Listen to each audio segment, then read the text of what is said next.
상반기까지만 하더라도 올해 국내 증시에 상장하는 중국 기업이 10개를 넘을 수도 있다는 기대감이 높았는데요. 하지만 올해 상장된 중국 기업은 단 하나에 그쳤고 나머지는 올스톱 됐습니다. 납세 사실조차 제대로 증명이 되지 않았기 때문입니다. 이대호 기자의 단독 보도입니다. 중국 국가세무총국 홈페이지입니다.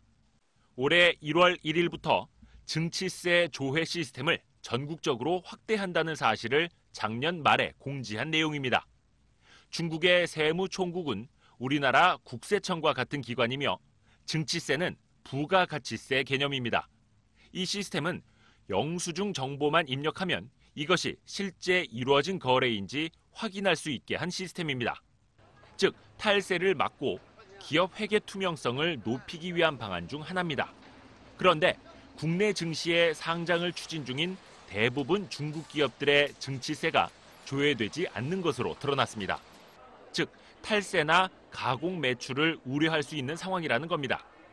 때문에 한국거래소에 상장 예비심사 청구서를 낸 1개 기업과 사전 협의 중인 8개 기업의 상장 절차가 올 스톱됐습니다.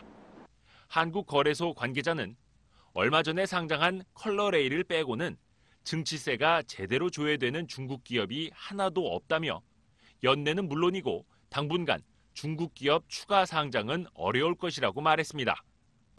중국 기업 상장을 준비해온 증권사들은 곤혹스러워하고 있습니다.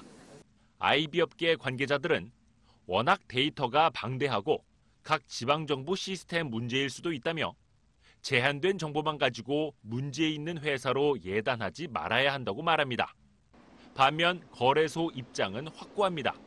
한국거래소 관계자는 은행과 거래하는 기업들 90%의 증치세 정보가 문제없이 나온다며 투자자 보호와 시장 안정성이 중요한데 나머지 10%를 예외로 봐줄 수는 없는 것 아니냐고 지적했습니다.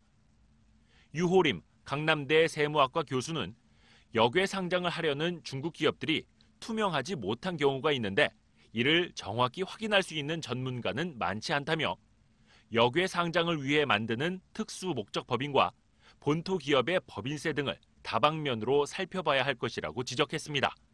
머니투데이 방송 이대호입니다.